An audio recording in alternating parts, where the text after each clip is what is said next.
दोस्तों आपका स्वागत है आज के एक जानदार और शानदार लेक्चर में। जैसा कि आप जान रहे हैं कि मैं क्लास 11th का फिजिक्स से रिलेटेड वीडियो बना रहा हूँ। ये वीडियो नंबर 6 है। इससे पहले मैंने 5 वीडियो ऑलरेडी मैंने बना रखे हैं, ठीक है। और ये मेरे चैनल पे अवेलेबल है, ठीक है।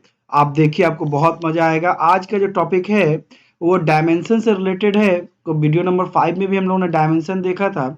आज भी हम लोग उस डायमेंशन को कंटिन्यू करेंगे और उस पर रिलेटेड आज हम लोग देखेंगे कि न्यूमेरिकल कैसे आते हैं और किस तरह से डायमेंशन को हम लोग उसके साथ वर्क करते हैं या उसके साथ डील करते हैं। ओके, सबसे पहले एक बार हम लोग थोड़ा सा रिकैप कर लेते हैं जो लास्ट टाइम मैंने बताया था कि व्हाट इज डायमेंशन। जैसे मैंने बताया था कि लेंथ लेंथ जो है, अगर इसका डायमेंशन किया जाए तो बेसिकली ये है, इसको कहते हैं स्क्वायर ब्रैकेट। और स्क्वायर ब्रैकेट में कैपिटल एल जो होता है वो लेंथ का डायमेंशन होता है, ठीक है। और हम लोग बात करते हैं एरिया। तो area basically length into length होता है, मींस लेंथ का स्क्वायर होता है। और वॉल्यूम वॉल्यूम बेसिकली आपने देखा कि length into length into length यानी लेंथ का क्यूब होता है। सारे को हम लोगों ने स्क्वायर ब्रैकेट में हैंडल किया। और यहाँ पे देखिए, यहाँ पे कुछ भी नहीं है पावर, तो this is one power. So this one power this power is known as dimension. Okay, so dimension is related to power exponent. power is 1, so this is 1d yani one dimensional. Okay, power is 2. Okay, so this is 2d yani two dimensional. Okay, and power is 3, that is 3d yani three dimensional. So dimension is related to the power, है ना। what is the power? So when power is 1, जब power 1 रहेगा dimension 1d यानी one dimensional. Power 2 रहेगा तो dimension जो होगा वो 2 डायमेंशनल होगा। पावर 3 होगा तो डायमेंशन जो होगा वो 3 डायमेंशनल होगा, ठीक है। इट मींस अगर हम लोग एक वर्ड में बात करें तो बेस क्वांटिटी बेस क्वांटिटी जो भी बेस क्वांटिटी फिजिकल क्वांटिटी होगा उसको स्क्वायर ब्रैकेट में रखेंगे और उसके ऊपर पावर या एक्सपोनेंट जो होगा, ये पावर या एक्सपोनेंट जिसको हम लोग कहते हैं, इस पावर का रिलेशन ही हमारा डायमेंशन के साथ होगा। इस पावर का रिलेशन ही हमारा डायमेंशन के साथ होगा। ओके, सो हम लोग समझ गए कि इसका रिलेशन डायमेंशन के साथ होगा, है ना। You are getting my point ना। ओके, अब हम लोग कुछ डायमेंशन से रिलेटेड एक क्वेश्चन देखते हैं। उसके बाद हम लोग उस पर आगे बढ़ेंगे और उसके बाद उसको हम लोग ये करेंगे। मैंने लास्ट वीडियो में अगर आप ध्यान से देखेंगे, वीडियो नंबर 5 जो था उसमें बहुत से चीजों का मैंने डायमेंशन निकालने के लिए बारे में बात किया था। इसका डायमेंशन निकालिए, उसका डायमेंशन निकालिए, इस तरह से मैंने बात किया था, ठीक है। जिन लोगों ने वो वीडियो नंबर 5 नहीं देखा है वो देख लेंगे तो अच्छा रहेगा आपके लिए, है ना। नहीं भी देखा है तो कोई बात नहीं, हम अभी इसमें बात भी करेंगे, ठीक है। चलिए हम लोग देखते हैं, एक एक करके सबका डायमेंशन निकालने की कोशिश करते हैं। सबसे पहला जो डायमेंशन मैं निकालूंगा वो है वेलोसिटी का।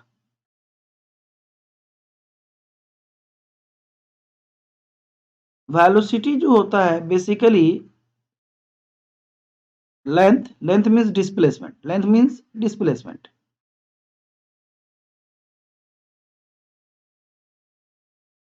Displacement by time.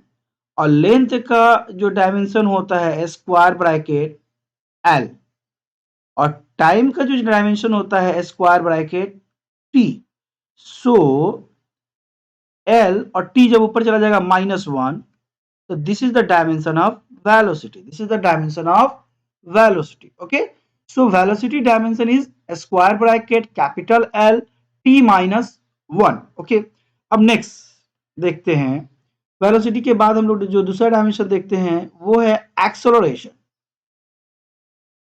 Okay, this is the second dimension, means acceleration. Acceleration का होता है वेलोसिटी डिवाइडेड बाय टाइम। अगर वेलोसिटी को एक बार और तोड़ देते हैं तो वेलोसिटी मींस डिस्प्लेसमेंट है ना में divided by time. A time is also here. So it's means displacement divided by time into time. अब डिस्प्लेसमेंट का भी हम लोगों ने पढ़ा स्क्वायर ब्रैकेट एल और टाइम का हो जाएगा टी स्क्वायर ब्रैकेट टी और टी, तो इसका हो जाएगा एल टी माइनस टू। तो this is the dimension of acceleration. अब हम लोग आते हैं dimension of force. Force force का होता है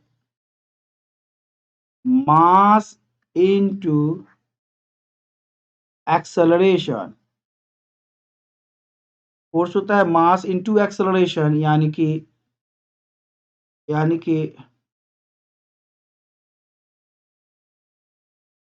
m इंटू ए, और m का होता है मास का जो होता है स्क्वायर ब्रैकेट कैपिटल M, और a का भी हम लोगों ने निकाला एल टी माइनस टू, तो इसका हो जाएगा m L T minus. Okay, तो ये हो गया फोर्स का। अब आते हैं हम लोग वर्क डन का। ओके,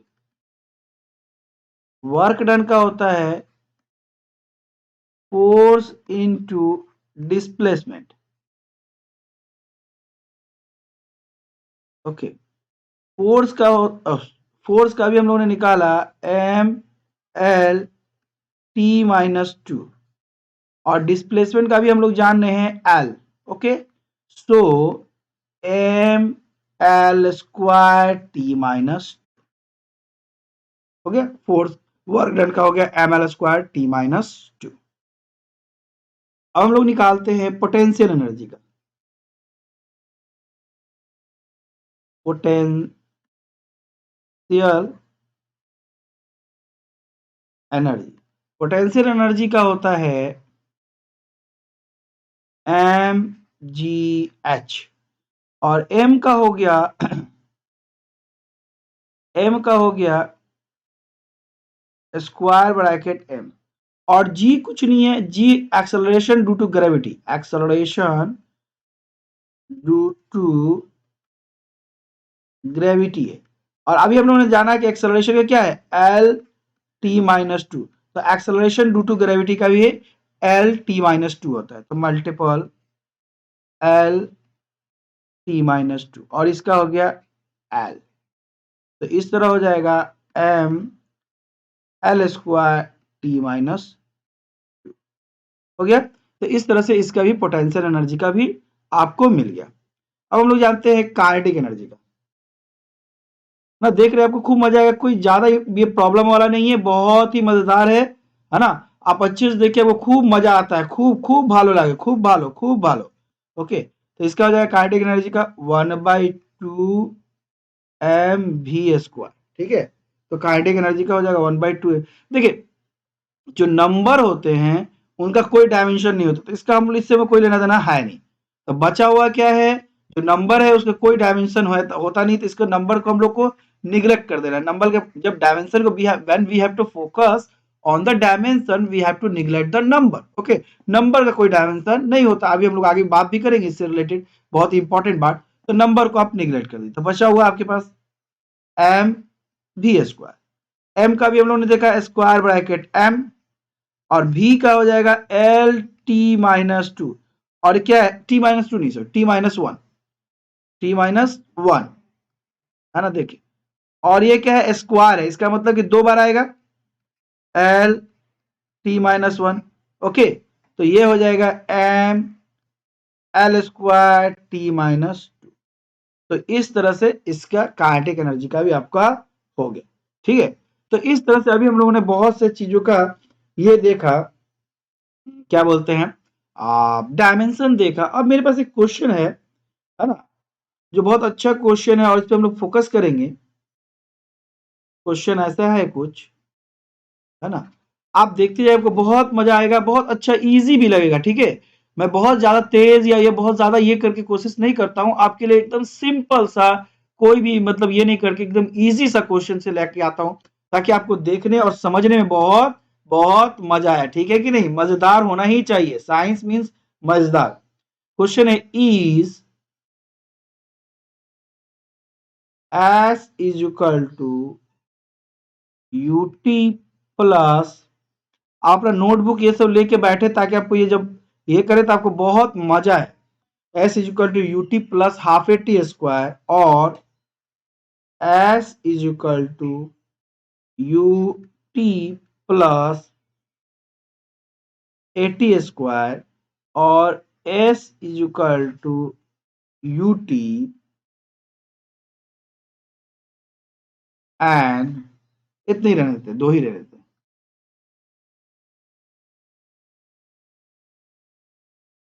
और इसमें है हैव, इज, ये है ना, और इसमें हम लिखते हैं सेम डायमेंशन, यानी इन दोनों इक्वेशन का क्या डायमेंशन सेम है। आप एक बार इसको बना के चेक कीजिए क्या इनका डायमेंशन सेम है, आपका खुद का है। अगर आपको नहीं समझ में आता है तो आप कमेंट्स कीजिए, मैं उसको बताऊंगा और लिखूंगा, ठीक है? मगर ये इजी है, आपको आसानी से समझ में आएगा। आप देखिए क्या दोनों का डायमेंशन सेम है, अगर सेम है तो ठीक है ना? उसको कमेंट्स कीजिए, आपको अगर दिक्कत होता है तो मुझे कमेंट्स कीजिए, ठीक है?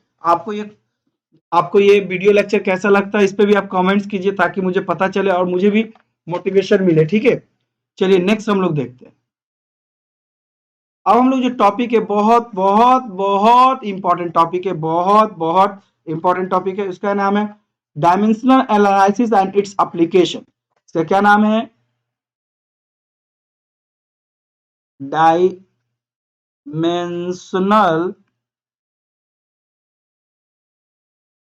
एनालिसिस, यानी कि डायमेंशनल एनालिसिस करेंगे हम लोग इन,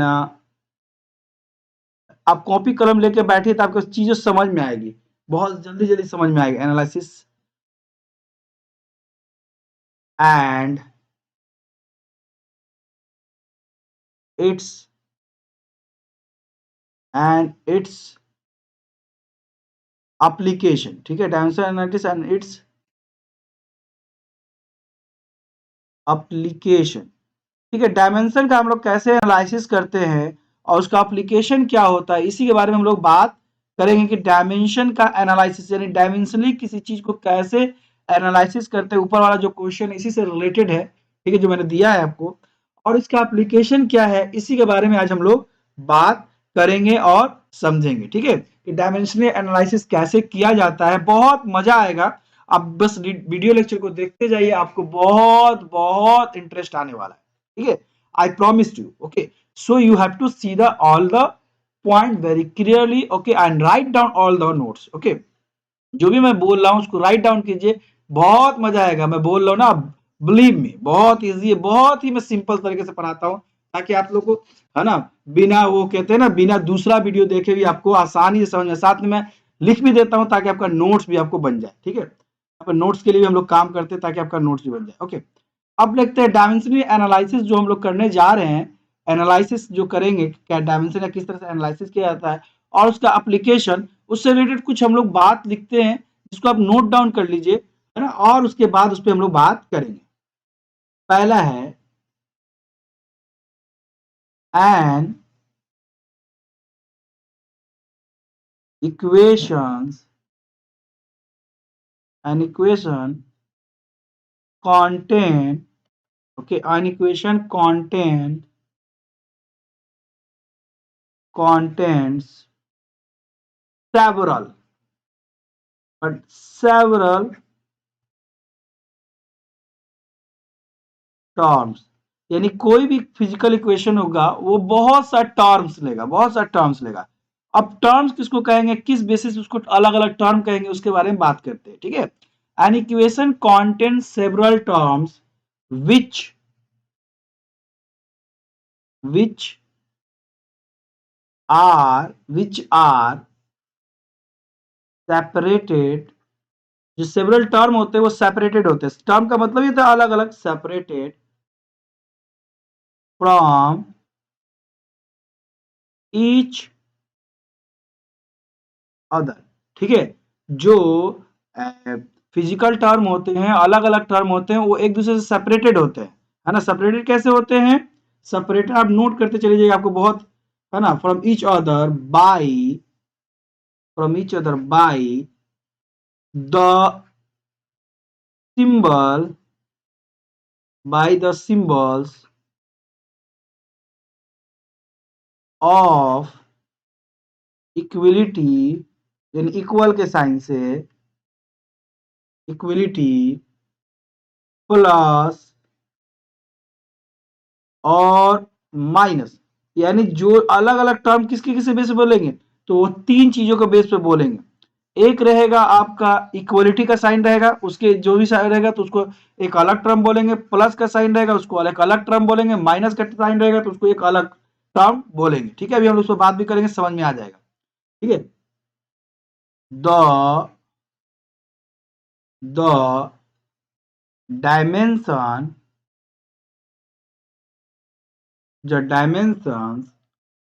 ऑफ ऑल, ये यहाँ प्लूरल कर लीजिएगा, dimension of all the terms in equation must be identical.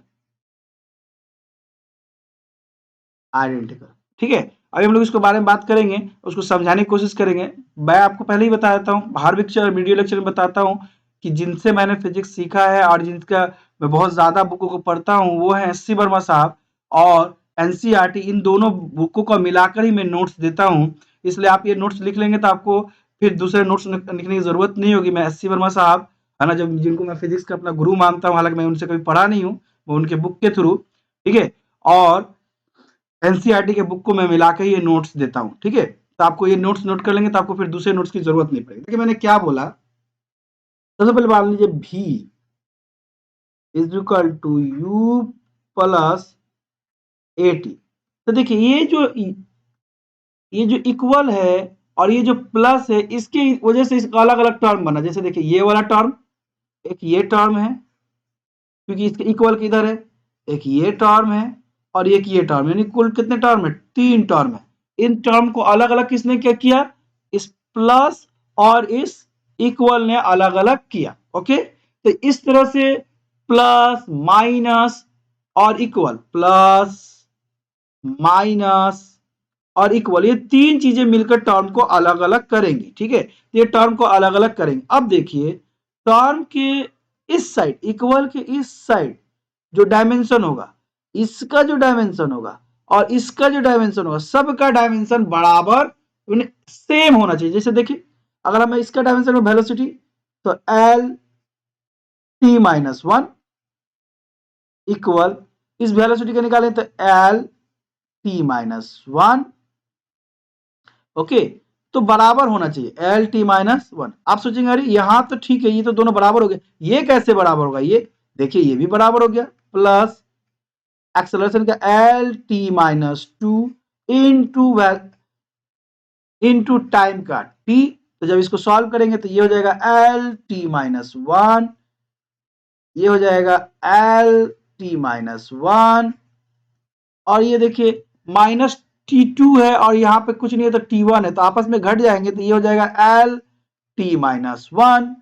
तो देखिए हर टर्म का देखिए डायमेंशन सेम हुआ ना, ये वाला टर्म, ये वाला टर्म, ये वाला टर्म। तो यही कह रहा है कि टर्म अलग अलग कैसे होंगे, तो इक्वल से होंगे, प्लस से होंगे और माइनस से होंगे, और हर टर्म का जो भी उसमें टर्म होगा सबका डायमेंशन सेम होगा। देखिए इसका जो डायमेंशन है इस टर्म का, इक्वल के इधर जो टर्म है इसका जो डायमेंशन है और इसका जो डायमेंशन है और इसका जो डायमेंशन है, सबका डायमेंशन सेम होगा, कभी भी डायमेंशन अलग नहीं होगा। समझ में आ रहा है मेरी बात को? तो डायमेंशन क्या होगा, सबका सेम होगा, जितने भी टर्म होंगे, है ना। टर्म किससे डिसाइड होंगे, प्लस माइनस इक्वल से अलग अलग टर्म डिसाइड होंगे, और हर टर्म का जो प्लस माइनस अलग अलग टर्म डिसाइड हुए हैं उनमें हर टर्म का डायमेंशन क्या होगा, अलग अलग होगा। हर टर्म का डायमेंशन क्या होगा, सेम होगा। हर टर्म का डायमेंशन क्या होगा, सेम होगा। हर टर्म का डायमेंशन क्या होगा, आपको सेम होगा। ठीक है, आते हैं उसके बाद एक दूसरा एग्जांपल भी हम लोग ले लेते हैं, है ना। आज मैं कोशिश करूंगा कि डायमेंशन को इसी तरह से खत्म करके उसको ये किया जाए, है ना। ओके, अब आते हैं इसका एक और एग्जांपल देख लेते हैं, एग्जांपल टू देख लेते हैं।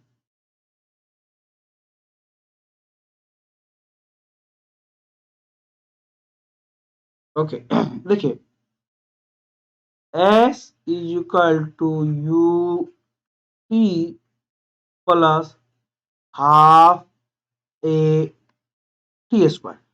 अभी हमने बात किया कि जो इक्वल होगा, तो देखिए इक्वल है कि यहाँ पे है,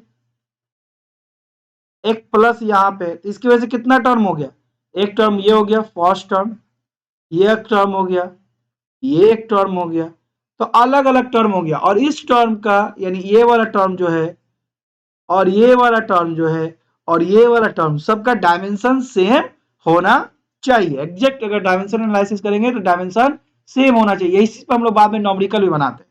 तो देखिए, एस मतलब होता है लेंथ, लेंथ मतलब डिस्टेंस, डिस्टेंस का डायमेंशन होता है एल। गुड। यू मतलब वेलोसिटी, वेलोसिटी का डायमेंशन अभी हमने पढ़ा एल टी माइनस वन। और टी का डायमेंशन होता है टी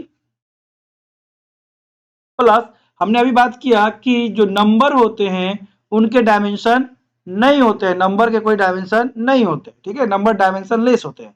ठीक है, तो ये हो जाएगा आपका।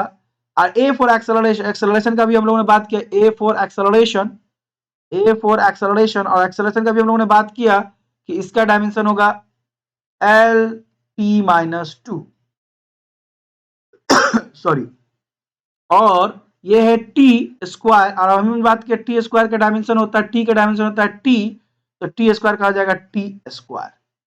ओके, तो यहां पे देखिए एल, और यहां पे देखिए अगर आप ध्यान दे रहे हैं तो यहाँ पे टी पे पावर माइनस वन है और यहाँ पे कुछ नहीं है तो प्लस वन है, तो माइनस माइनस प्लस क्या जाएगा, कट जाएगा, खत्म हो जाएगा। तो यहाँ पे सिर्फ बच जाएगा एल। सेम यहाँ पे होगा, अगर यहाँ पे आप ध्यान देते हैं तो यहाँ पे टी स्क्वायर है माइनस में और यहाँ टी प्लस है, टी स्क्वायर है प्लस में, तो वो दोनों भी कट जाएंगे, तो आपको सिर्फ बच जाएगा एल। देखिए हर टर्म का डायमेंशन क्या हुआ, इक्वल हुआ ना। हर टर्म का डायमेंशन क्या हुआ, इक्वल हुआ ना। तो फर्स्ट रूल यही कहता है कि टर्म कैसे निकालेंगे, तो उसके प्लस माइनस सॉरी और इक्वल पे आप फोकस करेंगे और वो अलग अलग टर्म होंगे और हर टर्म का डायमेंशन सेम होगा। Every term have the same dimension, every term has same dimension. Okay, so you have to focus, every term. Okay, अब हम लोग आते हैं नेक्स्ट, इसका देखते हैं नेक्स्ट क्या मैंने लिखा है और इसके बारे में बात करते हैं। लिखा है वन कैन ऐड और subtract, one can add and subtract similar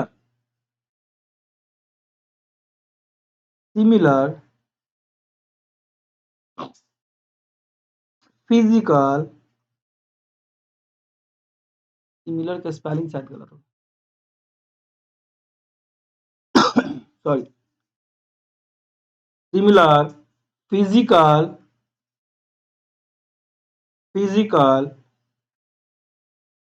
quantities, similar physical quantities. So a velocity cannot be added to a force, so a velocity cannot add or subtract from force. Okay,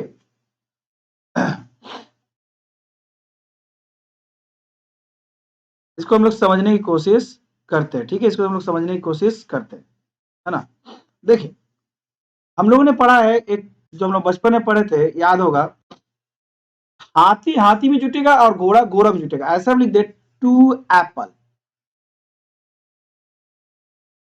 plus 5 cat या 5 बनाना, okay. और मैं बोलूं इसको जोड़िए, तो आप क्या करेंगे, अगर किसी ने कर दिया 7, मैथमेटिकली मैंने कहा कितना है, तो आप किसी ने कहा 7, तो नहीं, फिजिक्स में ऐसा नहीं होगा, मैथमेटिकली भी ऐसा नहीं होता, फिजिक्स में ऐसा नहीं होगा, है ना। एप्पल एप्पल के साथ रहेगा, बनाना बनाना के साथ रहेगा, यही काम तो आप ऐसे भी करते थे ना, 2x plus 5y plus 3x plus 2y, आप क्या करते थे, x को x के साथ जोड़ते थे और y को y के साथ जोड़ते थे, तो आपका क्या रहता, 5x प्लस 7y। तो वही ये बात कह रहा है कि ऐसा नहीं होगा कि फोर्स जो होगा वो एक्सेलरेशन के साथ जुटा होगा, ऐसा नहीं होगा, फोर्स एक्सेलरेशन कभी आपस में जुटेंगे नहीं, इस तरह से नहीं हो सकता, या ऐसा नहीं हो सकता है कि एक्सेलरेशन, ओके, एक्सेलरेशन से आप वेलोसिटी माइनस कीजिएगा, ऐसा नहीं होगा, क्योंकि अगर आप ऐसा करते हैं डायमेंशनली ये गलत भी हो जाएगा, डायमेंशनली भी क्या हो जाएगा, ये गलत हो जाएगा। ऐसा नहीं हो सकता है कि आप टेम्परेचर को, है ना, आप टेम्परेचर को चाहेंगे तो इससे माइनस करेंगे, ऐसा नहीं हो सकता, ठीक है। तो इस तरह से हम लोगों ने देखा कि फोर्स को इससे हम लोगों को अलग नहीं करना है, ठीक है, ओके। आते हैं,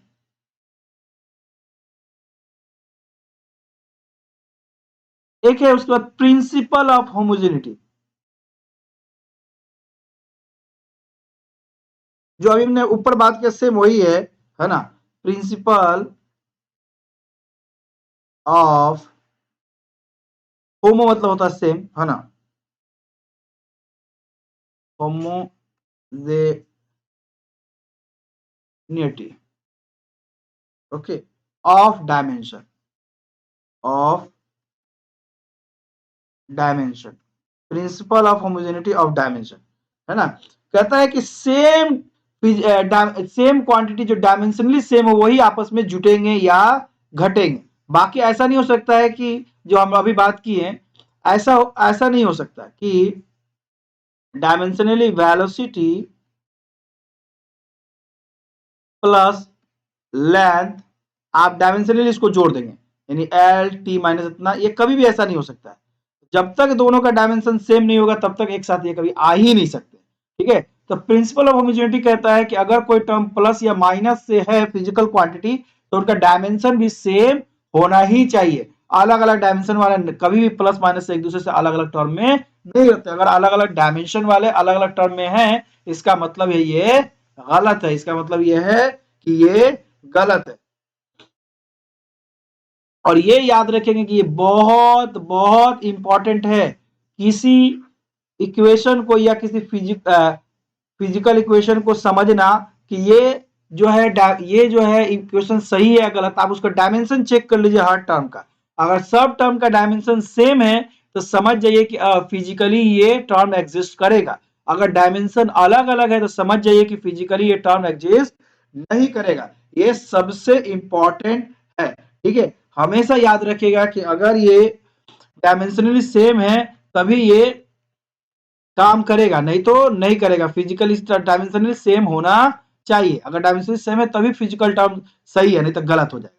अब एक और चीज हम आपको देखते हैं जो हम लोगों ने बात किया था,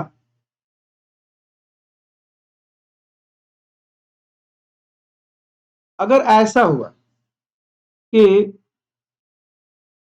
dimension of all term, dimension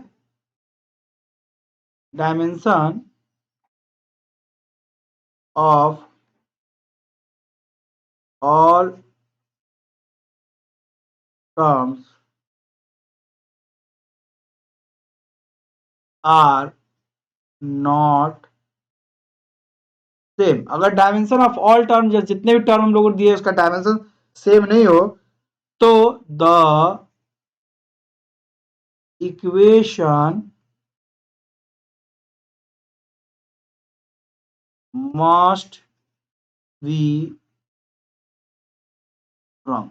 तो हमने बात किया कि डायमेंशन जितने भी टर्म हैं, ठीक है, जितने भी टर्म है अगर उनका डायमेंशन सेम नहीं रहेंगे तो क्या होंगे कि तो वो डायमेंशनली कभी भी सही नहीं होंगे, रॉन्ग होंगे। अगर किसी चीज का डायमेंशनल इक्वेशन सब टर्म का डायमेंशन सेम नहीं है, सारे टर्म्स के डायमेंशन सेम नहीं है, तो वो इक्वेशन एकदम रॉन्ग है। अगर सारे टर्म के इक्वेशन सेम नहीं है तो वो इक्वेशन रॉन्ग है। ओके, ये याद आप रखेंगे, मोस्ट इंपॉर्टेंट है। ओके,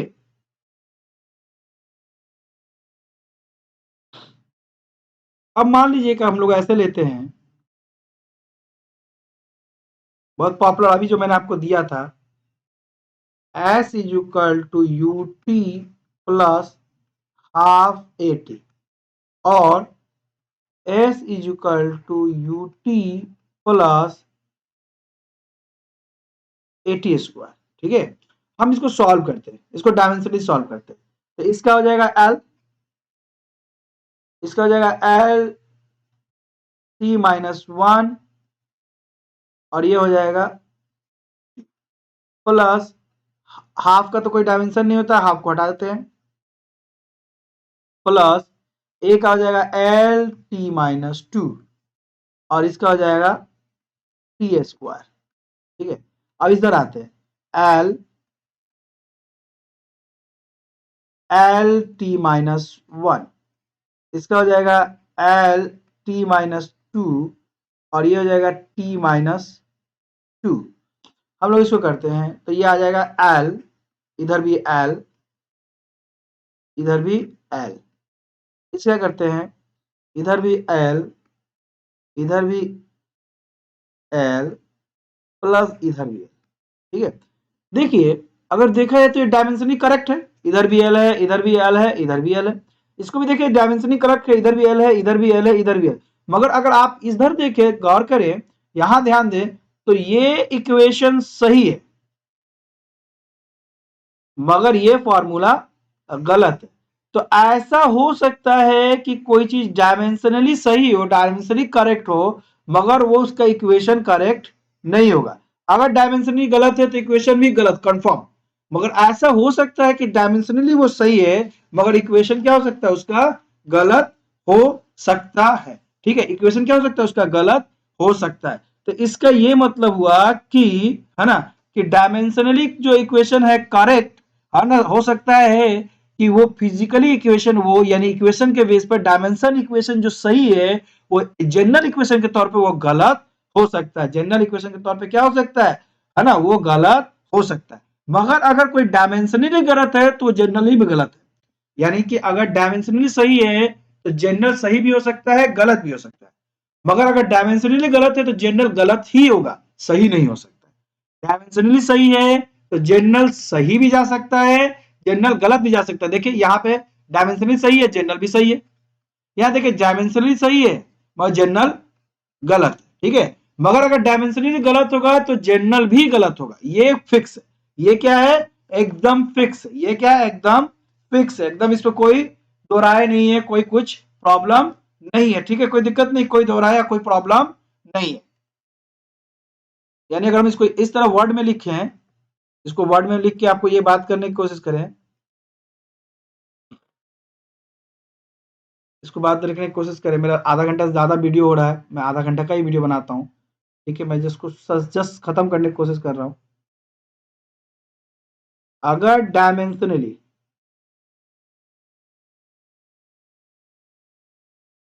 इफ डायमेंशनली रॉन्ग तो इक्वेशन भी क्या होगा, रॉन्ग होगा। फिजिकल इक्वेशन क्या होगा, रॉन्ग होगा। डायमेंशनली रॉन्ग तो फिजिकल इक्वेशन रॉन्ग। ओके, एकदम कंफर्म, डायमेंशनली रॉन्ग है तो फिजिकल इक्वेशन भी रॉन्ग होगा। मगर अगर डायमेंशनली करेक्ट है,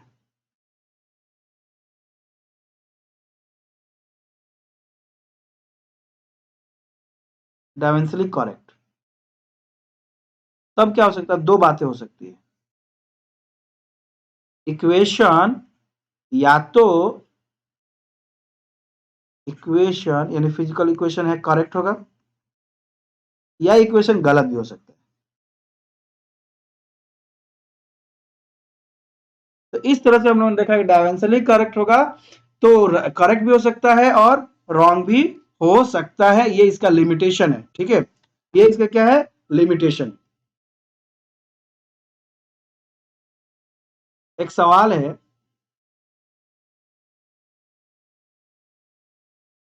सवाल है,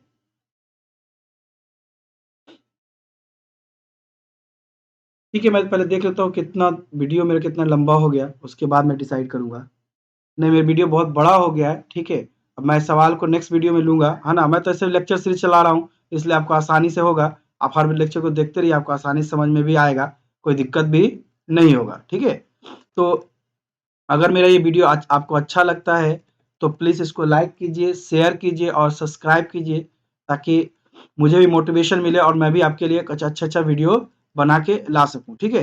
तो आपको इस वीडियो देखने के लिए, आफिज़ा क्लासेस पे वीडियो को देखने के लिए आपका बहुत-बहुत धन्यवाद, शुक्रिया, है ना? आपका दिन शुभ हो, और आज के लिए इतना ही रहने देते हैं। नेक्स्ट में आगे हम लोग देखने की कोशिश करेंगे।